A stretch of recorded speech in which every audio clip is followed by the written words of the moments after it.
Gas की रोटी से कितनी बीमारियां हो रही हैं, आज आपके घर के पुरुषों में दम नहीं रहा। दोस्तों नमस्कार, मेरा नाम प्रशांत है और आप देखना शुरू कर चुके हैं आपका अपना चैनल खुदरंग। माननीय सर्वोच्च न्यायालय ने तमाम सारे उन नफरती चिंटुओं के गाल पर इतना करारा तमाचा दिया है जो सीधे तौर पर वंदे मातरम और जय श्री राम के नाम पर आए दिन मुसलमानों को प्रताड़ित करते थे।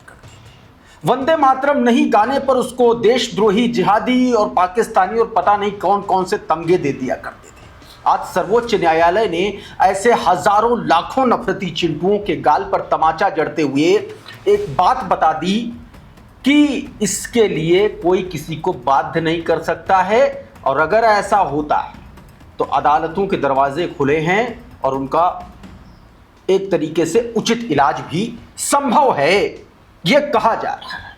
अभी मैं इस वीडियो के बारे में, इस खबर के बारे में आगे इसी वीडियो में चर्चा करूंगा। आपको बताऊंगा कि इस देश में एक ऐसा टूल किट सक्रिय हो चुका है जिसको गैस की किल्लत जो है वो राम राज्य लौटने की एक तरीके से आहट के तौर पर बताए जाने की बेशर्मी हो रही है। प्रसिद्ध कथावाचक, मशहूर कथावाचक देवकी नंदन ठाकुर ने इतना बेशर्मी भरा बयान दिया है जिसकी अब पूरे देश में आलोचना हो रही है। उसके बारे में मैं आपको बताऊंगा। इस देश में गैस की किल्लत, पेट्रोल और डीजल की किल्लत और इस देश के जाहिल, कुछ चंद जाहिल लोगों की जो एक तरीके से सुनियोजित तरीके से किए जाने वाले कांड हैं, उनके बारे में भी मैं आपको बताने की कोशिश करूंगा। और एक खबर इलाहाबाद हाईकोर्ट से भी है, एक जज साहब से जुड़ी हुई, जिन्होंने बीते दिनों बरेली वाले मामले में एक बड़ा फैसला दिया था और डीएम और एसपी को एक तरीके से लताड़ लगाई थी, और उसके बाद कहा जा रहा है कि उनका रोस्टर बदल दिया। उस पूरी खबर के बारे में भी बताऊंगा। और यति नरसिम्हानंद आखिर क्यों गिड़गिड़ा रहा है, क्यों तौबा कर रहा है हिंदू मुसलमान से, उसके बारे में भी बताऊंगा। बहुत सारी खबरें हैं, लेकिन सबसे पहले जो खबर इस पे देखिए जरा। सचिन गुप्ता का ये ट्वीट, सुप्रीम कोर्ट ने कहा कि सरकारी एडवाइजरी में पब्लिक इवेंट्स में वंदे मातरम गाना अनिवार्य नहीं, इससे न गाने पर सजा का कोई प्रावधान भी नहीं है। दरअसल मोहम्मद सईद नूरी ने केंद्र सरकार की एडवाइजरी के खिलाफ सुप्रीम कोर्ट में याचिका दायर की थी। उनका कहना था कि जो व्यक्ति वंदे मातरम या राष्ट्रीय गान के वक्त खड़ा नहीं होता है उसके साथ फिर दिक्कतें होती हैं। इस पर सुप्रीम कोर्ट ने कहा कि जब वंदे मातरम अनिवार्य ही नहीं है तो याचिका पर सुनवाई का औचित्य नहीं बनता है। यह बात सुप्रीम कोर्ट ने कह दी। आपको पता है कि बीते दिनों माननीय कोर्ट ने भी इन तमाम सारी घटनाओं को लेकर के कई बार इस पर चर्चाएं हुई हैं। बीते दिनों केंद्र सरकार ने एक एडवाइजरी जारी की थी और उसी एडवाइजरी के खिलाफ ये पूरा का पूरा गेम जो है पलटा हुआ था, और इसी को लेकर के एक विद्यालय के जो शिक्षक हैं वो पहुंचे थे ये याचिका लगा करके सुप्रीम कोर्ट। और सुप्रीम कोर्ट में chief justice of India justice Suryakant, justice Joy Mallya Bagchi और जस्टिस पांचोली, 3 जजों की इस बेंच ने इस पूरे मामले में सुनवाई की। और इस तरीके से ये फैसला, या यूं कहें कि एक जो गफलत थी इस देश के तमाम सारे उन चिंटुओं के मगज में, जो वंदे मातरम के नाम पर, जय श्री राम के नाम पर पता नहीं कितने मुसलमानों को लिंच किया गया, परेशान किया गया, मारा पीटा गया, अब वो कंफ्यूजन एक बार फिर से सुप्रीम कोर्ट ने दूर कर दिया है। जाकिर अली लिख रहे हैं कि वंदे मातरम लगाने पर कोई दंड नहीं। सुप्रीम कोर्ट की इस टिप्पणी को सभी भाजपाई संघी और अपने दिमाग में उतार लें। काश सुप्रीम कोर्ट जबरन वंदे मातरम बुलवाने वालों को जरूर दंडित करने का सर्कुलर जारी कर देता। ये इसमें बात कही गई। दूसरी तरफ दोस्तों, बीते दिनों इलाहाबाद हाईकोर्ट के जज जो हैं जस्टिस श्रीधरन, हाल ही में उन्होंने एक फैसला जो सुनाया था मोहम्मदगंज नमाज प्रकरण को लेकर के, बरेली का वो जो मामला था जिसमें घर में लोगों ने नमाज पढ़ी थी और उस पर डीएम और एसपी को उन्होंने तलब एक तरीके से किया था। अब उनको एक तरीके से इस तरीके के इंपॉर्टेंट केसेस से हटा दिया गया है, ऐसी चर्चाएं चल रही हैं। राजेश साहू दैनिक भास्कर के पत्रकार हैं, देखिए क्या लिख रहे हैं। कहा कि इलाहाबाद हाईकोर्ट ने हाल ही में रोस्टर में बदलाव किया गया। इसके तहत जस्टिस अतुल श्रीधरन अब सिविल मामलों की सुनवाई करेंगे। यह बदलाव उत्तर प्रदेश के प्रशासनिक और कानूनी गलियारों में चर्चा का विषय बना हुआ है। जस्टिस श्रीधरन हाल ही में बरेली जिले के आंवला क्षेत्र के मोहम्मदगंज में नमाज प्रकरण को लेकर के सुर्खियों में थे। इस मामले में अदालत ने सख्त रुख अपनाते हुए तत्कालीन एसएसपी बरेली अनुराग आर्य और डीएम बरेली अविनाश सिंह को तलब किया था। इसी को लेकर के काविश देखिए क्या लिख रही है।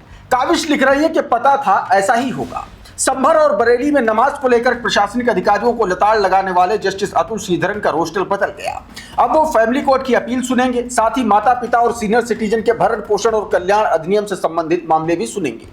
जस्टिस अतुल श्रीधरन ने स्टेट के कई कामों को चैलेंज करते हुए फैसले सुनाए थे, जिसमें बुलडोजर के बल पर न्याय, फर्जी मुठभेड़, मनमानी गिरफ्तारियों, नागरिकों के मौलिक अधिकारों, खासतौर पर धार्मिक स्वतंत्रता का उल्लंघन करने वाले अधिकारियों को फटकार लगाई थी। संभल में जिला प्रशासन ने रमजान के दौरान मस्जिद में नमाज अदा करने वालों की संख्या सीमित करने का आदेश जारी किया, तो जस्टिस अतुल श्रीधरन की बेंच ने सीधे तौर पर कहा था कि डीएम और एसपी अगर कानून व्यवस्था नहीं संभाल सकते तो इस्तीफा दे दें। देखना यह है कि यूपी में जस्टिस अतुल श्रीधरन का कार्यकाल कितना लंबा चलेगा। यह गहन अटकलों का विषय है। यह बात दोस्तों काविश ने कही। इस बीच भारतीय जनता पार्टी के एक बड़े नेता के एक बेटे का कारनामा निकल के सामने आया है। जरा ये तस्वीर देखिए। भारतीय जनता पार्टी के पार्षद का बेटा सोहम नाइक 30 नाबालिग लड़कियों से यौन शोषण के आरोप में गिरफ्तार हुआ है। इसको भारतीय एब्सकीन फाइल भी कह सकते हैं।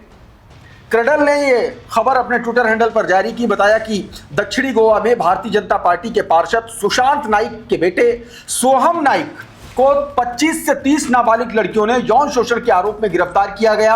आरोप है कि वो पिछले 3 साल से लड़कियों का शोषण कर उनके वीडियो बना करके धमकाता था। मामला तब सामने आया जब उसने पार्टी में दोस्तों को वीडियो दिखाए, और उसके बाद सोचिए कितना नीच किस्म का आदमी, और हर तरीके के इस तरीके के आदमी क्या आप सोचिए कि भारतीय जनता में ही क्यों होते हैं, भारतीय जनता पार्टी में ही क्यों होते हैं, ये समझ से परे है। आपको पता है वो वाला कांड कर्नाटका वाला। खैर एक और खबर दिखाता हूं। खबर दोस्तों इसी तरीके के एक और मामले से जुड़ी हुई है, और यह खबर दोस्तों महाराष्ट्र की है।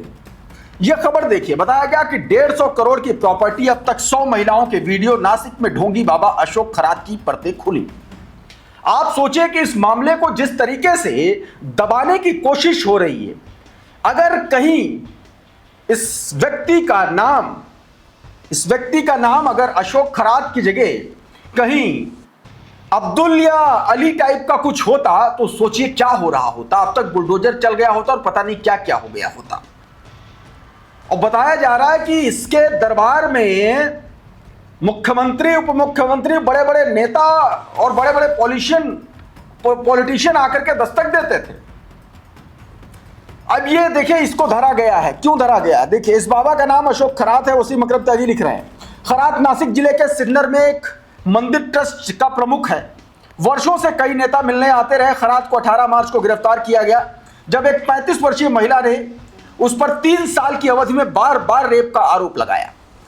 अशोक खरात के खिलाफ 7 महीने की गर्भवती महिला और एक अन्य महिला का फिर से विवाह कराने के नाम पर यौन शोषण करने के आरोप में 2 और मामले दर्ज किए गए। पुलिस ने बताया है कि एसआईटी ने 100 आपत्तिजनक वीडियो और खरात से संबंधित लगभग 1500 करोड़ रुपए की संपत्ति बरामद की है। सोचिए ये कितना बड़ा नेक्सस था और कितना बड़ा कांडी आदमी था। अब ये तस्वीरें देखिए। ये अशोक खरात है और अशोक खरात के साथ चरणों में पड़ी, छाता लगा करके खड़ी ये जो महिला मैडम दिख रही हैं, इनका नाम रूपाली है और ये महिला आयोग की अध्यक्ष रही हैं। और जब इनका कनेक्शन इसके साथ सामने आया तब इनको इस्तीफा देना पड़ा। प्रिया गोठवाल देखिए क्या लिख रही है। यह महिला आयोग की पूर्व अध्यक्ष रूपाली हैं। इनके परिवार का कोई भी राजनीति में दूर दूर तक नहीं था। पढ़ी लिखी हैं, एमबीए किया हुआ है, सरकारी नौकरी करना चाहती थी लेकिन किस्मत ने साथ नहीं दिया। फिर ज्योतिष अशोक खरात की चेली बन गई। बाबा ने कृपा बरसा दी और ये राजनीति में आगे बढ़ती गई। महाराष्ट्र की महिला आयोग की अध्यक्ष की कुर्सी मिल गई। अशोक खरात रेप कांड खुला तो मजबूरन इन्हें भी अध्यक्ष का पद छोड़ना पड़ा। और अब इस बाबा की आपको असलियत बताता हूं। न्यूज 24 की खबर देखिए। ज्योतिष का ज्ञाता बताता था ना, और ज्योतिष पूरा अंक गणित पर आधारित है, ऐसा दावा किया जाता है। तो न्यूज 24 ने लिखा कि ज्योतिष अंक का ज्ञाता अशोक खरात 10वीं फेल निकला। मार्कशीट में उसका नाम लक्ष्मण था, जिसे बाद में बदलकर अशोक खरात किया गया।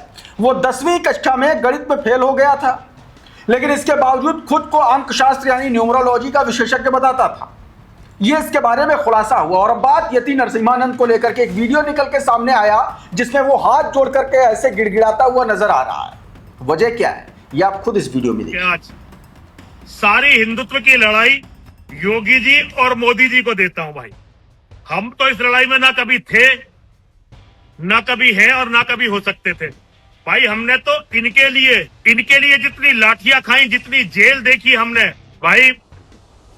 और अब खबर इस देश में गैस और ऑयल की किल्लत से जुड़ी हुई, जिसको सरकार आज तक मान ही नहीं रही है। ठीक उसी तरीके से जैसे कोरोना में ऑक्सीजन की कमी से जो लाखों लोग मरे, वो सरकार आज तक नहीं मान रही है। ठीक उसी तरीके से बेशर्मी का कंबल ओढ़े सरकार जो है घी पी रही है, लेकिन इस देश की आम जनता सड़कों पर धक्के खा रही है, मारकाट कर रही है। सबसे पहले ये वीडियो देखिए, सूरत का वीडियो, प्रधानमंत्री नरेंद्र मोदी के गृह राज्य का वीडियो, सूरत। और ये लाइन जो लगी है, ये पेट्रोल पंप के बाहर की लाइन बताई जा रही है। सोचिए, ये हालत हो गई है। और इसीलिए ये बात इस सरकार को पता है। नरेंद्र मोदी तभी सदन के भीतर उन्होंने कहा कि लॉकडाउन जैसी स्थितियां हो सकती हैं, तो लॉकडाउन हो गया। और क्या लॉकडाउन होता है, यही होता है। अब एक और तस्वीर देखिए, इस देश में देखिए कुछ तो कमी है, और कुछ इस देश में ऐसे ऐसे लोग हैं जिनको जाहिलियत का तमगा दे देना चाहिए। देखिए देखिए, ये पेट्रोल देखिए कैसे भरा, कहां कहां भरा जा रहा है। कुकर, भगोना, बाल्टी, चम्मच, गिलास सब ले आएंगे। और इसीलिए कहा जाता है कि इस देश को शिक्षा की बहुत जरूरत है। शिक्षा मतलब सिर्फ किताबी नहीं, जागरूकता की भी बहुत जरूरत है, लकीर का फकीर नहीं। और उमाशंकर सिंह लिख रहे हैं, देश गुजरात ने ये वीडियो अपने ट्विटर हैंडल पर जारी किया है, जिसमें कुकर, बाल्टी और दूसरे बर्तन, पानी के टैंकर, टंकी जो भी मिल रहा है उसमें सब पेट्रोल डीजल स्टॉक करते देखे गए हैं। डर हो या अफवाह, वजह जो भी हो, पीएम मोदी के गृह राज्य से ऐसी तस्वीर आएगी कि तो देश भर में क्या संदेश जाएगा। एक और वीडियो देखिए, किस तरीके से गैस की लाइन में खड़े खड़े लोग आपस में उलझ रहे हैं, मारपीट कर रहे हैं। ये तस्वीर देखिए, हाथरस की तस्वीर, उत्तर प्रदेश की एलपीजी के लिए लोग लाइन में लगे हुए थे। एक भाई साहब आए, खाली सिलेंडर तमाम सारे लेकर के, उनके हाथ में बहुत सारी पर्चियां थी, और पकड़ा करके तमाम सारे सिलेंडर लेने की कोशिश करने लगे। लोगों ने विरोध किया, तो किस तरीके से मारपीट हुई, ये उसी की तस्वीरें हैं। देखिए, दबंगाई दिखाया तो लोगों ने वहां पर कायदे से धुन दिया। हालांकि वो मारपीट वाली तस्वीरें हम नहीं दिखाने की कोशिश करेंगे कि ये दरअसल हलती आपस में झगड़ रहे, मारपीट कर रहे, एजेंसी संचालक को गाली बक रहे, इन लोगों की नहीं है। इस देश, ये गलती इस देश की निकम्मी सरकार की है, क्योंकि सरकार ने अपना काम ढंग से नहीं किया। अगर किया होता तो ये स्थितियां नहीं पनपती। और दूसरी सबसे बड़ी बात, जो कालाबाजारी चल रही है, देखिए जरा कालाबाजारी की स्थिति देखिए। ये सिलेंडर देखिए, 183 सिलेंडर पकड़े गए एलपीजी के, जिसमें 154 भरे हुए थे, और ये लोग गिरफ्तार किए गए हैं। देखिए, ये दिल्ली संगम विहार की खबर है। क्राइम ब्रांच ने अवैध तरीके से ये एलपीजी सिलेंडर के रैकेट का भंडाफोड़ किया है। इनके जो आरोपी हैं, शेर सिंह, सूरज परिहार, रघु राज सिंह और जितेंद्र शर्मा जैसे लोगों को गिरफ्तार किया गया है। उवैद मुअज्जम लिख रहे हैं कि नाम मुस्लिम होता तो शायद इसे एलपीजी जिहाद भी कहलाया जाता। और अब इस देश के निकम्मी और सरकार को कुछ बेशर्म टाइप के लोगों ने एक तरीके से उसकी नाकामियों पर पर्दा डालना शुरू कर दिया है। इस देश का एक माना जाना चेहरा है देवकी नंदन ठाकुर, कहने को तो कथावाचक है, लेकिन पूरी दुनिया को हर विषय पर ज्ञान देने उतर आते हैं। एलपीजी पर ज्ञान दिया और बता रहे हैं कि गैस की रोटी खाने से जो है लोग कमजोर हो रहे हैं, पुरुष जो है वो कमजोर हो रहे हैं। और तुलना क्या कर रहे हैं, कह रहे हैं कि सनातन सतयुग में लौट आए हैं। यानी कि इनडायरेक्टली ये आदमी ये कहने की कोशिश कर रहा है कि रामराज्य लौट आया है। देश में किल्लत है एलपीजी की, देश में किल्लत है तेल की, और बड़े ही बेशर्मी से भरे मंच से यह आदमी कह रहा है कि सतयुग लौट आया। क्या ही कहा जाए, सुन लीजिए आप। लेकिन गैस की रोटी से कितनी बीमारियां हो रही हैं, डॉक्टरों के पास जाके इसका चेकअप करा लीजिए। आज आपके घर के पुरुषों में दम नहीं रहा। गैस खा रहा है ना, जैसे गैस की रोटी फूल जाती है वैसे ये फूल जा रहा है। साथियों, अभी के इस वीडियो में बहरहाल इतना ही। बहुत बहुत शुक्रिया, बहुत बहुत धन्यवाद। आप जुड़े रहिए आपके अपने चैनल खुदरंग के साथ। नमस्कार।